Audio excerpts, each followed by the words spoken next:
How do zoning districts impact my real estate property? Imagine walking through a neighborhood and noticing how different areas look and feel. That's often shaped by zoning districts, which are specific zones within a city or county designated for certain land uses. These zones are created by local governments to organize growth, keep communities functional, and make sure different types of properties are in appropriate places.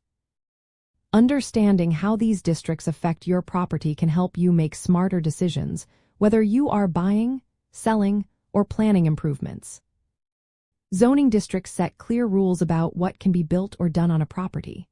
For example, if your property is in a residential zone, it might only allow single-family homes. Commercial zones, on the other hand, permit businesses like stores, offices, or restaurants.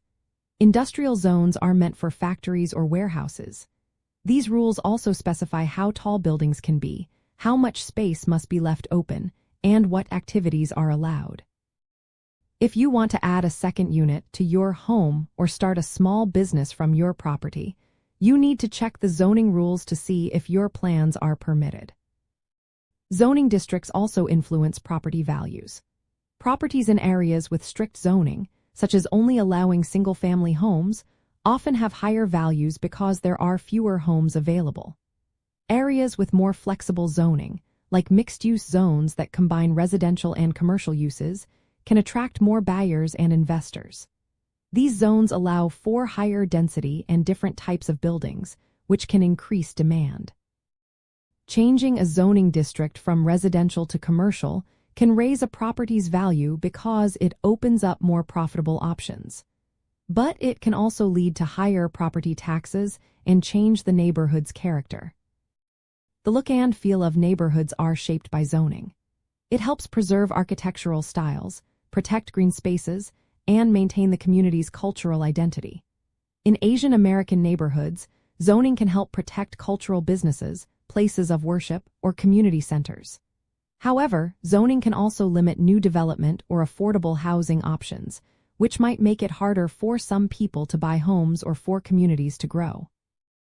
Zoning districts can create both opportunities and challenges. If you own a home in a residential zone and want to run a home-based business, you might need a special permit or variance. If your property is in a commercial zone, you may have more freedom to rent out space or expand your business. Zoning also affects access to amenities like parks, schools, and public transportation, which can influence your quality of life and how appealing your property is. It's important to know the zoning of any property you are interested in buying or developing. You can find this information from your local city or county planning department. Knowing the rules helps you avoid legal issues, plan for future changes, and make better investment choices. If you want to change the zoning of your property, you can participate in community meetings, work with local officials, or join groups that support zoning changes beneficial to your neighborhood. Overall, zoning districts play a key role in shaping property values, land use, and community growth. Being aware of how zoning affects your property helps you make smarter decisions and take advantage of market opportunities.